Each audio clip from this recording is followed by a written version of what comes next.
Nesimye okubeerako nammwe eno yalipoota y'embeera y'obudde okuva mu kitongole ky'eggwanga kivunaanyizibwa ku embeera y'obudde. Omwanze Bulya Victoria ogibatuusaako.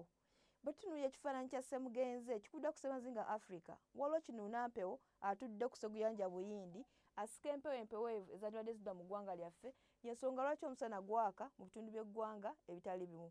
Wabula enkuba yo gye tufuna eva ku butonde obw'ennyanja Nalubaale. Ku makya mu masekkati tusuubirayo ekire ky'enkuba e Kampala. Mubende, Masaka ne Nakasongola tusuubira kusana okuwaaka nga bwekakubakuba. Mu buvanjuba naye era tusuubira kusana okuwaaka, ne bukiikakkono naye era tusuubirayo kusana okuwaaka, ne bukiikakkono tusuubira kusana okwememula. Olw'eggulo mu masekkati tusuubirayo kusana okuwaaka ne diguli 32 e Nakasongola, Mubende 31, Kampala ne Masaka 30.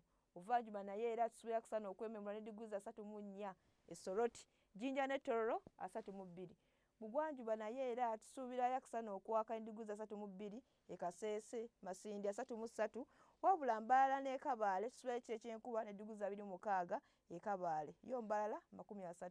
Bukiikakkono naye era tusuubira kusana okweyongera okwememula ne diguli 34 omuli Kotido, Kitugumu, Gulu ne Lira yo 33. Ebyebunaayira tusuubirayo ekire ky'enkuba e Nairobi ne diguli 27. Dubai yo tusuubira kusana okuwaaka ne diguli 25, Cairo 23, yo London nayo tusuubira kusana okuwaaka kakubakubamu ne diguli 9 zokka. Ebisobodde batuusaako okuva mu kitongole ky'eggwanga kivunaanyizibwa ku by'embeera y'obudde. Sigadde ndi Bulya Victoria, mweraba.